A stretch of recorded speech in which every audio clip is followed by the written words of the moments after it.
Ladies and gentlemen, welcome to the 2024 Hill and Valley Conference on AI Security. Please join me in welcoming House Republican Chair Elise Stefanik. Thank you so much, Jacob, for the invitation to speak to you all today. It's great to see all of you. I'm so grateful for the work that you have put in convening this incredible group of speakers, panelists, and attendees. And I'm grateful to be here today to kick off this afternoon's important forum that will play a critical role in enabling the United States to better harness technology in pursuit of solving national security challenges. I would also like to thank my friend, Dr. Alex Karp, for all of his and Palantir's support for our most precious ally, Israel, during a time of brutal attacks from Hamas terrorists, Iranian proxies, and the Iranian regime itself. From holding board meetings in Israel to launching an initiative to create a place at Palantir for students victimized by anti-Semitism that is raging on college campuses today, the leadership from Palantir as an American company standing up for our values during this challenging time has truly been exemplary. So we are all grateful as fellow Americans. This group knows that America's competition with our greatest strategic adversary is defined by a race to achieve technical superiority and adoption at scale. Congress, led by House Republicans, will ensure that we win this race. We proudly passed legislation to remove the communist Chinese-controlled influence tool TikTok from America, and I will seek to continue to lead the fight to counter the threat of CCP-controlled drones and seek to build America's arsenal of unmanned autonomous systems.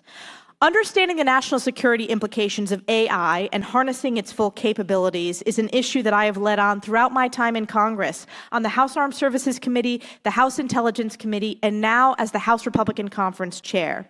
In March of 2018, which was before a lot of people on Capitol Hill were talking about AI, I first introduced and passed legislation that established the National Security AI Commission. For the Department of Defense, the Commission's 2020 final report was stark in its assessment, predicting that without significant investment and organizational reform, China would achieve AI superiority over the U.S. by 2025. And we cannot let that happen. While we have made progress through the standing up of the Joint Artificial Intelligence Center at the DoD, and now the Chief Digital and AI Office, significant work remains for the U.S. national security apparatus to harness advancements in AI. The people in this room and throughout the private sector are driving innovation and enhancing AI capabilities every day. The onus remains squarely on the Department of Defense to tailor, adopt, and field these systems to our service members at an operationally relevant pace. We are at a critical junction in the development of AI and emerging technologies.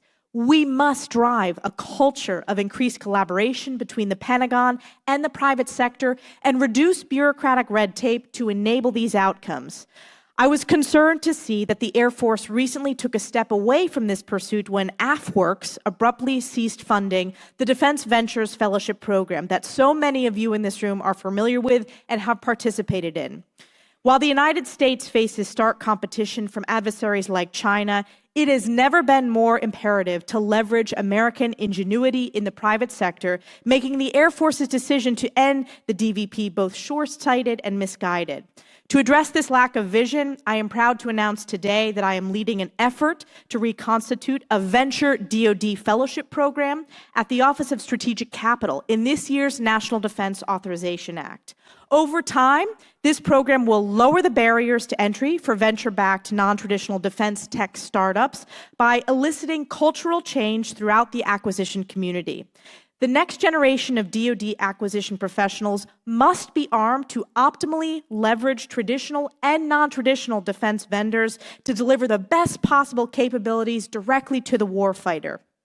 I look forward to the incredible panels and discussion that will come throughout the afternoon, and I'm grateful again for the work each of you have done and will continue to do to ensure the United States is able to leverage the world's best technology in pursuit of solving critical national security problem sets that face us as a nation today.